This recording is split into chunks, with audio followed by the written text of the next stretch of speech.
Browns news and notes, off-season strategy, draft talk, fantasy, future bets, all coming up right now on the Sick Podcast with Andy McNamara.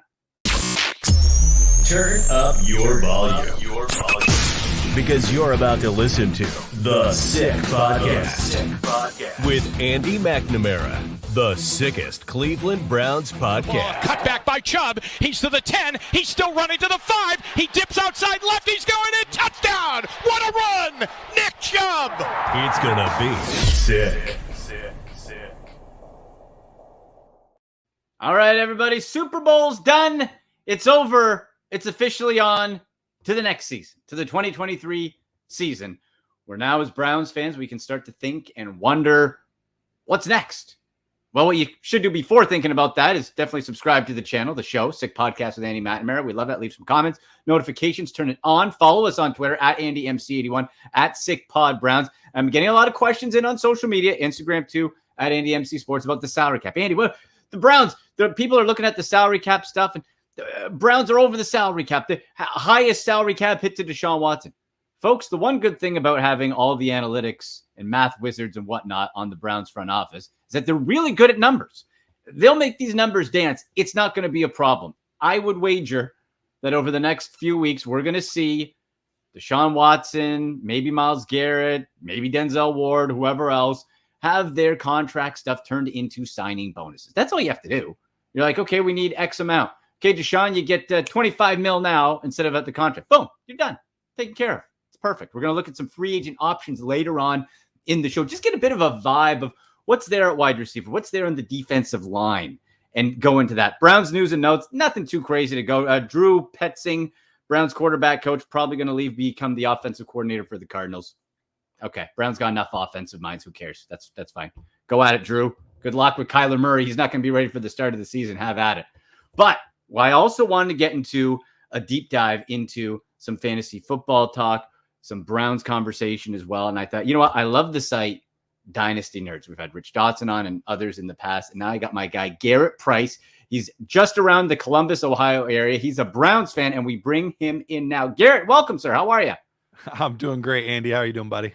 Doing good, man. Doing good. How are you feeling post Super Bowl now? We saw the celebrations. You know, I'm kind of sick of it. One, Nick Chubb's tweet, I thought was perfect. Tired of watching this thing.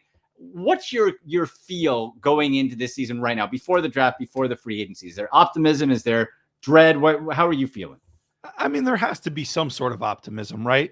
I mean, we got the guy that we believe is finally the quarterback of the future, which, we've had different guys in the past that we thought might be that guy. Well, we've paid this guy to a point where he better be the guy. So there has to be some sort of optimism. Now there's a whole offseason where these guys get to gel, mesh, play together, practice, all that kind of stuff. There should be better things on the horizon. So yeah, overall, I'm optimistic about next year. Do I think we're quite Super Bowl caliber yet? Probably not yet, but with the right moves, with the right additions, I think we're right on the cusp. Yeah, I think so too, because the pieces are there, but the trouble is, it feels like we're wasting the prime, right? Myles Garrett's going to be year 7, if we can believe it. Yeah. Nick Chubb, a year older, right? Amari Cooper's not getting any younger, and you still have Denzel Ward. You have the pieces there. Now it all comes. And really, Garrett, when we look at it, I think when this season starts, the pressure immediately goes to Kevin Stefanski, because now for this whole regime, there shouldn't be any more excuses. You have no more excuses. You've done 1-31. You've done the analytics. You've done the teardown. You've done the rebuild. You've gone and got who you think is going to be the franchise quarterback. No excuses this year. So if this goes south, I think we're in blow up land. So hopefully that doesn't happen, because I don't want to go through another coaching search. Too many. No. And the difficult part is all the draft capital we gave up to get Watson. A blow up works okay when you have the assets. We don't have the assets for that. So we've got to make this work. Yeah. Well, you're 100% right. And that's where really this draft look ahead comes into play, because this free agency period and draft, and for Andrew Berry, Garrett, really hitting on these draft picks, these Pro Bowlers, that's from John Dorsey, the one football guy this regime had. He wasn't perfect, but he picked some studs. So now we're in a case where, okay, there's no first round pick. You got a second. You don't have a third. So you have to start hitting on these guys while also getting star caliber, specifically, I think, on the defensive line, to come in and make an immediate impact. This is probably Andrew Berry's toughest offseason, I think. Yeah, absolutely. Free agency in the draft are going to be huge because for me, the two biggest things that I'm looking for this year is we've got to get some help in the middle, specifically defensive tackle. Teams have been able to run on us over the history of this defense, and we've just not really had that run stopper, the guy in the middle that can make plays. We've had the guys on the end, but we haven't had the guys in the middle. So I really think we need to shore up that defensive tackle position, whether that would be going after a big name like Javon Hargrave or Daron Payne or somebody like that. The draft isn't super deep at defensive tackle this year, and that's the tough part because the two big positions we need are defensive tackle and wide receiver, and both in free agency and in the draft, they're not as deep as they've been in other years, but there's still some good young guys. Broderick Martin is a guy that comes to mind that could be available in the second round. Jacob Slade from Michigan State. So there are some names, some players that we could get in the draft or in free agency, but we can't miss because we don't have the extra draft capital or the extra financial room under the cap to be able to play around with. Well, Garrett, let's get into those names that you said. Let's get into what these guys look like, because what we know for this Browns defense was they were gashed. It was pretty straightforward. It wasn't hard. Right up the middle and keep going. And that was it. Teams did it. Once they figured it out, they did it often. We need bigger height, width, everything defensive tackles. So tell me about those guys, because really, like you said, without those first round picks, you don't get the more commonly known stud, the guy who's going to be getting all the press on NFL Network and all that, right? You don't get that guy. You have to get the next level guy who can still do that, whether it's complimentary or not. So tell me a little bit about the guys you like there. Yeah, so starting with the free agency class, Hargrave obviously coming off the Super Bowl with the Eagles.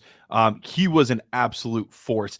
It's going to be tough to get him anytime it's a Super Bowl team. They didn't win it, so these guys are going to be wanting to come back and run it back. They're going to think they'll be able to. So he's going to be a tough one to get. But Daron Payne is a guy that I really, really want to target. He's going to be expensive.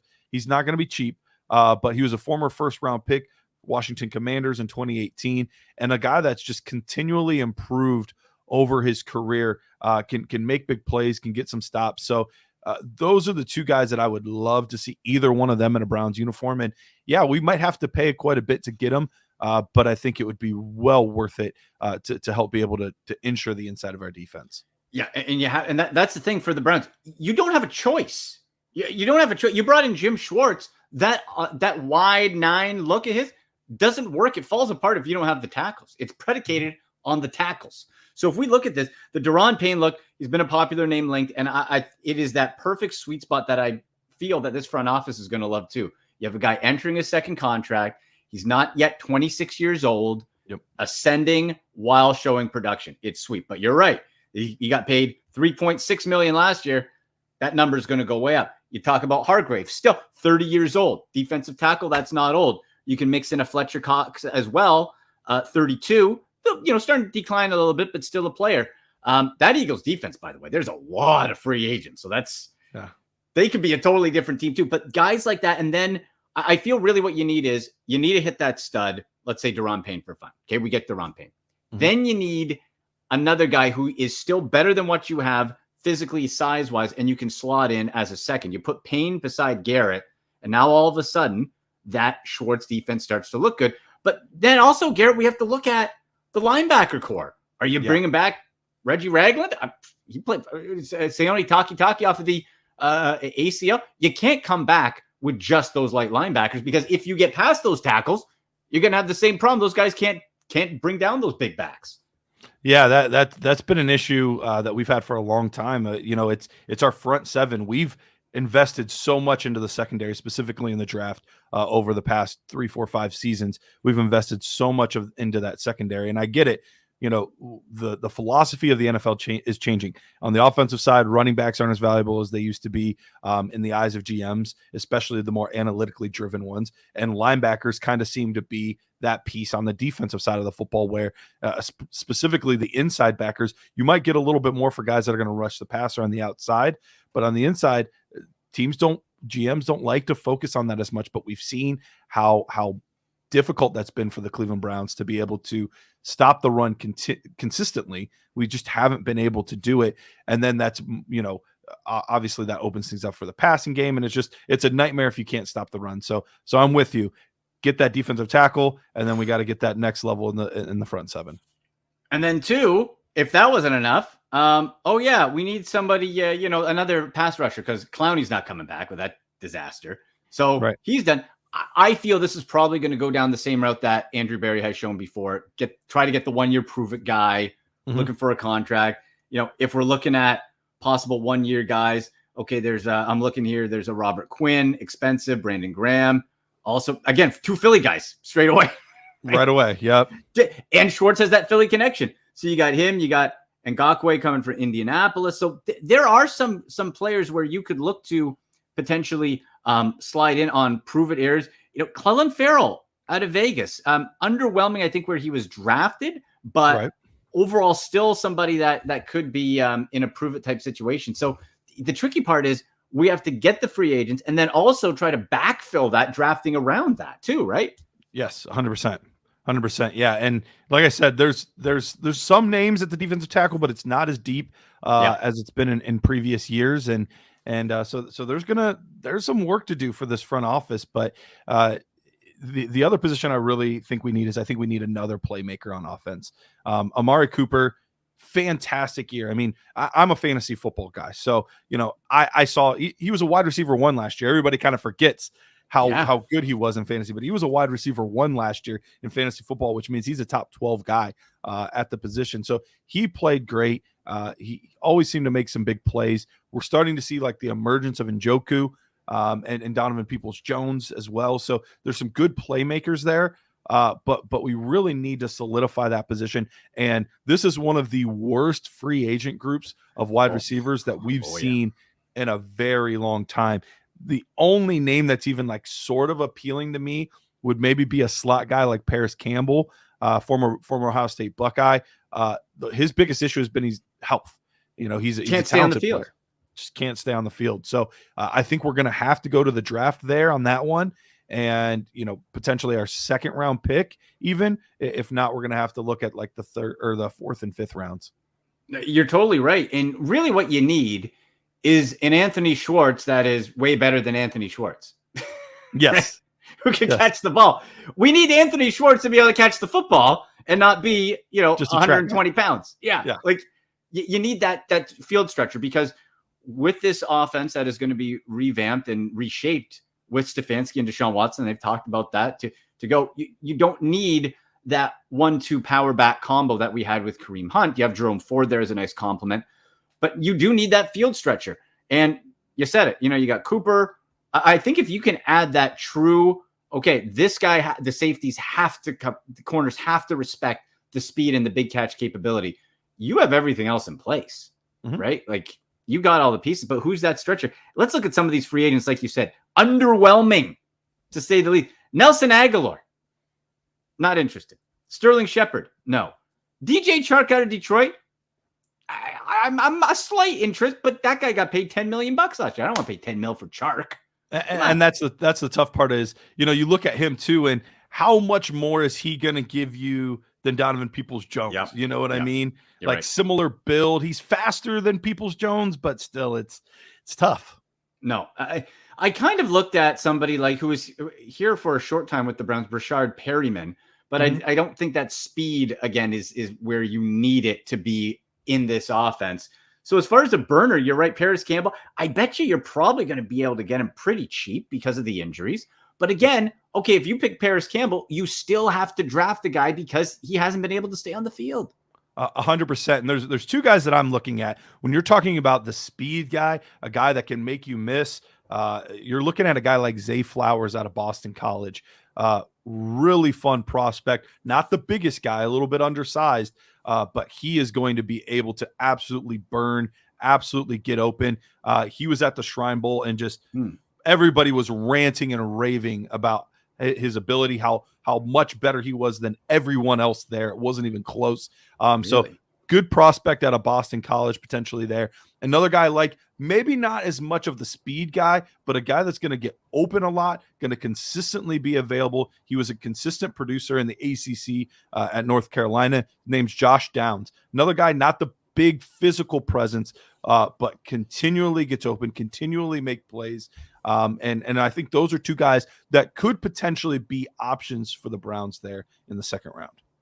So Trey Flowers, and I'm feeling you on the likelihood that a receiver is the choice in the second round. My mind immediately when the offseason was approaching, well, you got to get defensive tackle there. But if you nail the defensive tackle spot in free agency, then you're not getting that top guy. And, there was Pickens went to the Steelers in the second round last year. You're not going to get the superstar, the Chris Olave coming out from Ohio State last year, whatever. You're not going to get the superstar. But for what you need, the second round is probably the best spot for him.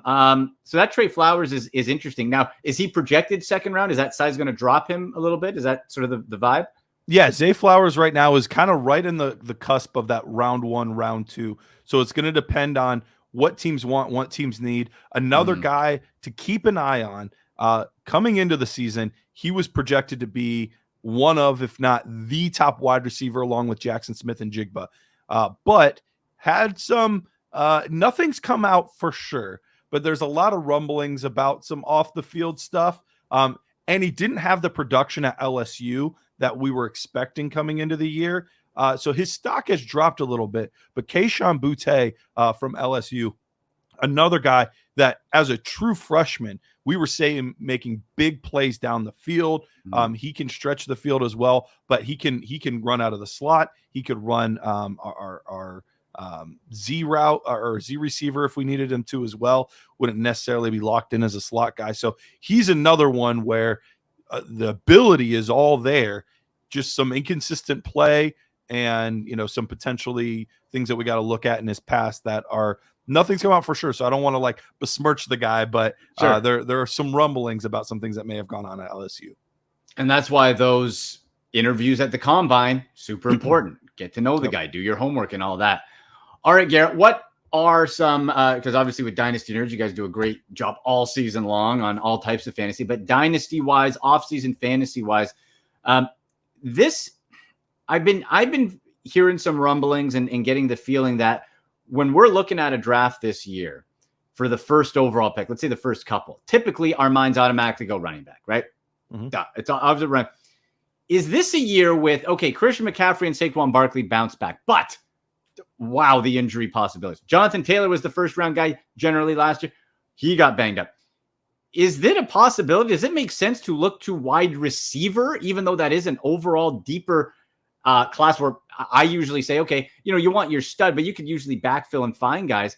Does wide receiver like a Jamar Chase or Justin Jefferson make sense to be in the conversation this year? Depends if we were talking redraft or dynasty. So which one are you looking at more? So let's start redraft and then we'll circle back with some offseason dynasty strategy. So redraft, I typically will go more towards the running back because you're right. There is a lot of depth at receiver, but there's also a lot more injury risk typically with the running back position. So you can make or break your draft with that first pick. So even though I would tend to go more for like a CMC, I'm not going to blame anyone if they want to take Justin Jefferson there. He's been ultra consistent the past 3 years. You know what you're getting out of him. You just got to make sure you hammer the running back in rounds 2, 3, 4 in that range. And so that way you can build that position back up. But in a one quarterback situation, I have no problem going Justin Jefferson. He would probably be 2 for me right now behind Justin Jefferson. And then I would have guys like Jamar Chase and Jonathan Taylor you mentioned. But right now I think CMC is still that guy. Yeah. And if he's healthy, the guy is just an absolute game wrecker and fantasy gold.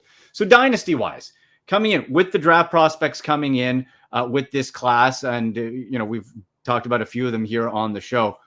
For the viewers, what's some dynasty advice you can give as we're starting to prep, starting to watch, get ready for the combine, the draft, free agency? Yeah, this draft class, the receiver, I already mentioned it. It's not quite as deep as other classes, but the running back class is awesome.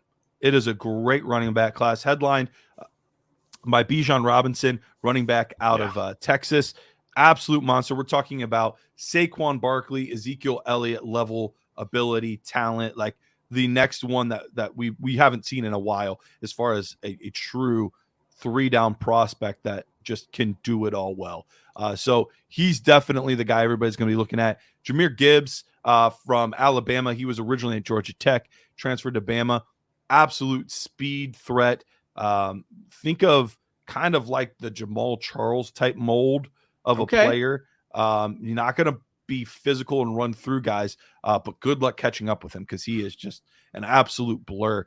And then there's a group of 6 or 7 guys in this rookie class at running back that I want to get on as many teams as I can get. They're all going to be NFL draft wise, late second round to early 4th round.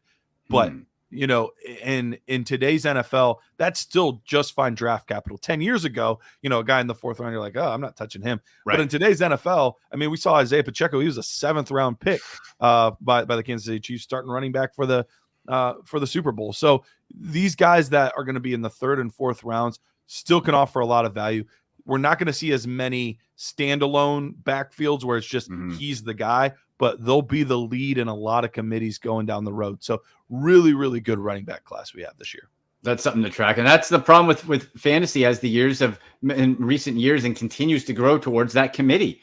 It's very rare you get that bell cow. And that's why when you're looking to draft, whether it's redraft or retweak or trade or whatever for dynasty keeper leagues, you have to really look at that. What's your team build strategy? If you don't have one of those rare bell cows, okay, well, then you have to make sure you're nailing the wide receiver and you have that depth as far as, you know, those 1-2 kind of combo punches that can at least be fantasy relevant for you.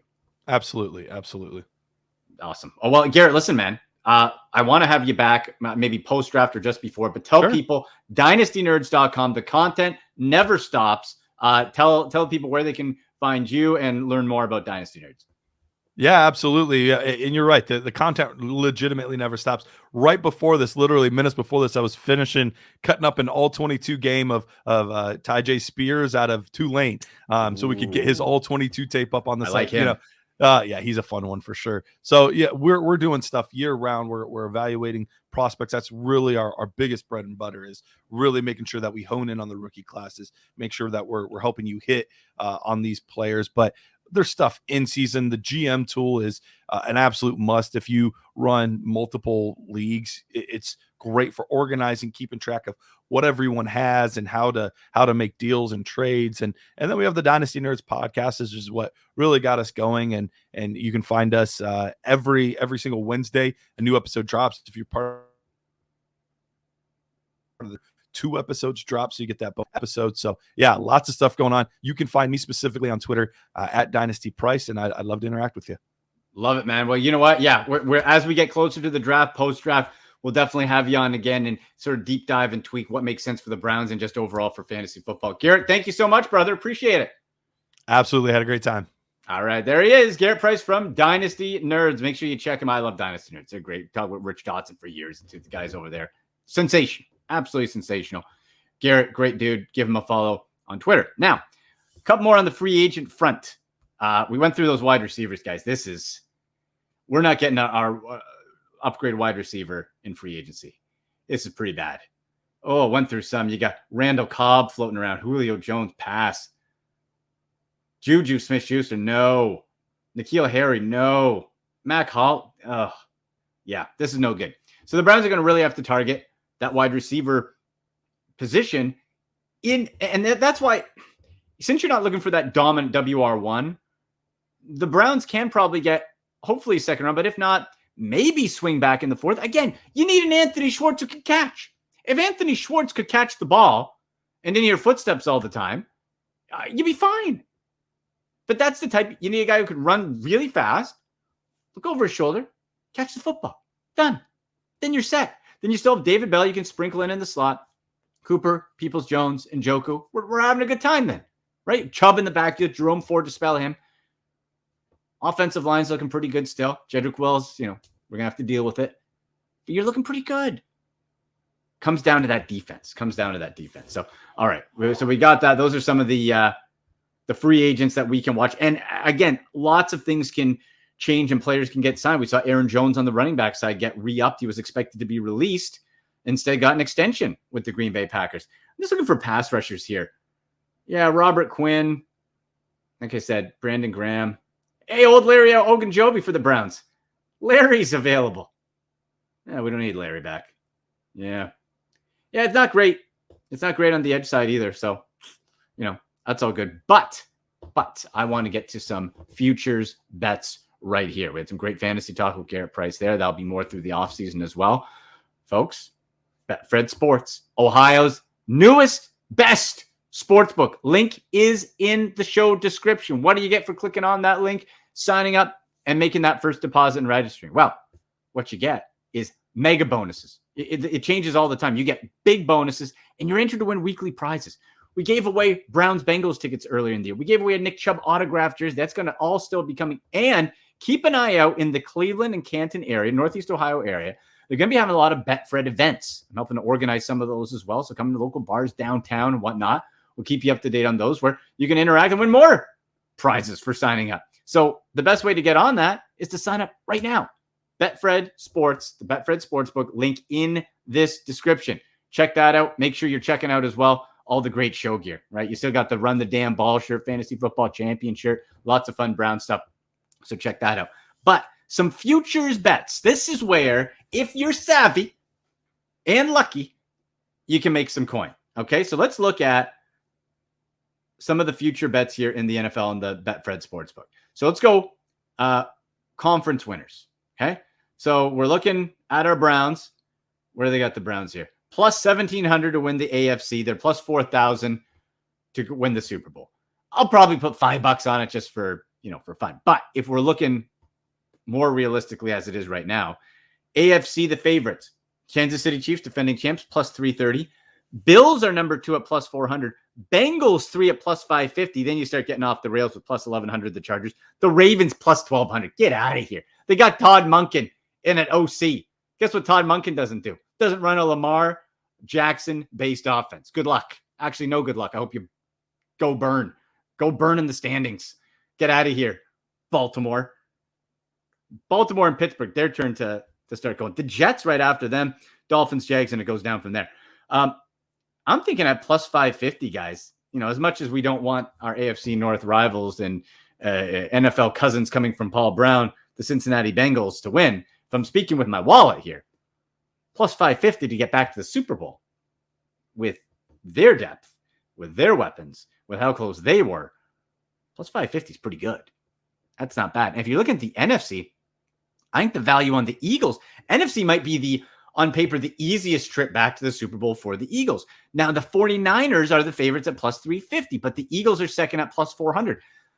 Until we know what the Niners are going to be doing at quarterback, and I know they got as far as they could with Brock Purdy before his elbow got snapped back in the game. That was great. You're going to bring back Brock Purdy back for a whole season and teams got tape on him? Maybe it works. Maybe it doesn't. What about Trey Lance, who you paid a lot of draft capital for? Jimmy G's still floating around. There's a lot of questions. I would put plus 400 to have the Eagles get back. Because after that, it's the Cowboys. Now, Cowboys could at plus 600. They have the pieces. After that, though, the Packers, a lot of that depends on Aaron Rodgers.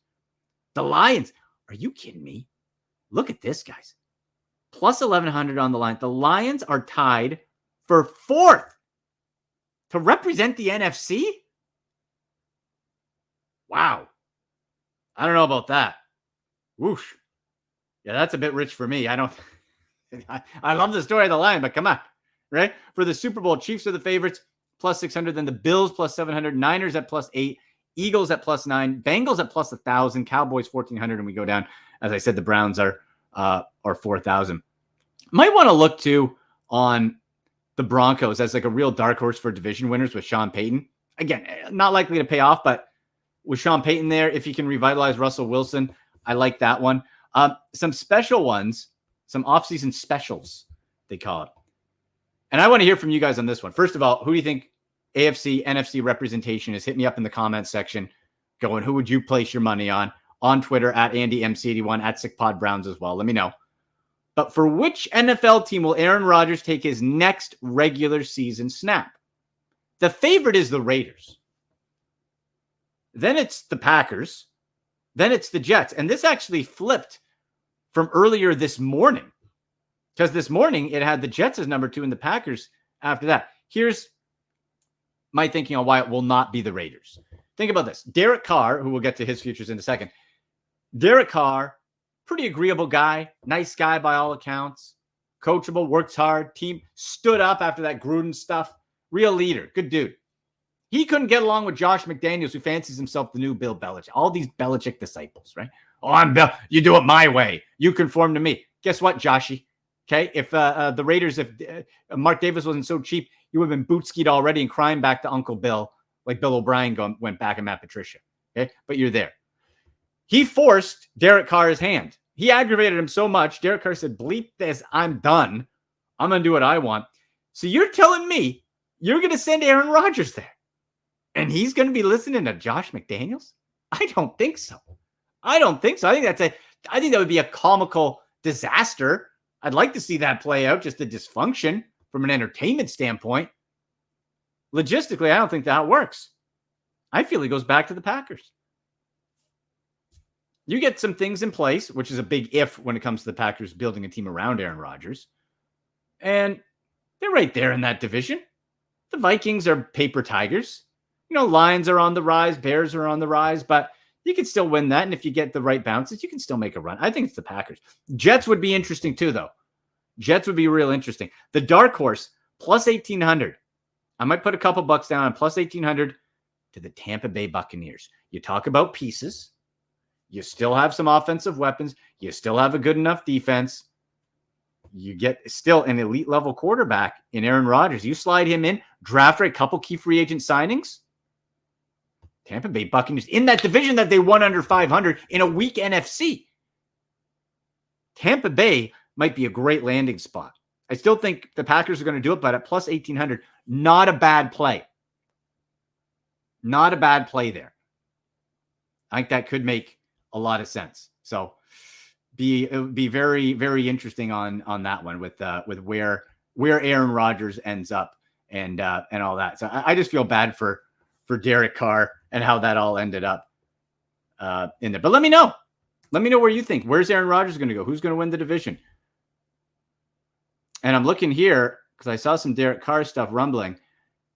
This coming from Mike Garafolo just a few minutes ago. The Jets are bringing in free agent Derek Carr for a visit this weekend, sources say. It'll be the second meeting with the team for Carr, who visited the Saints prior to his release by the Raiders. So that's got to be why, because this just broke a few minutes ago. That's got to be why it flipped from this morning of the Jets dropping in behind the Packers for Aaron Rodgers, right? So I think Derek Carr really goes as the second prize, whoever doesn't get Aaron Rodgers. If the Saints don't get him, Derek Carr may be there, so it's going to sort of go back and forth there. So make sure you're tracking that, but there's a lot of fun bets there. Make sure, again, you're getting in on the Betfred Sportsbook. We're going to make sure in future week episodes coming up, combine coverage, really get into it, folks. Who do the Browns need? Who makes sense? Second, fourth rounds, the free agency tracking, any news and notes, of course, coming up, fantasy football offseason strategy, more future bets as well. So all that is coming up on the show. Maybe as well,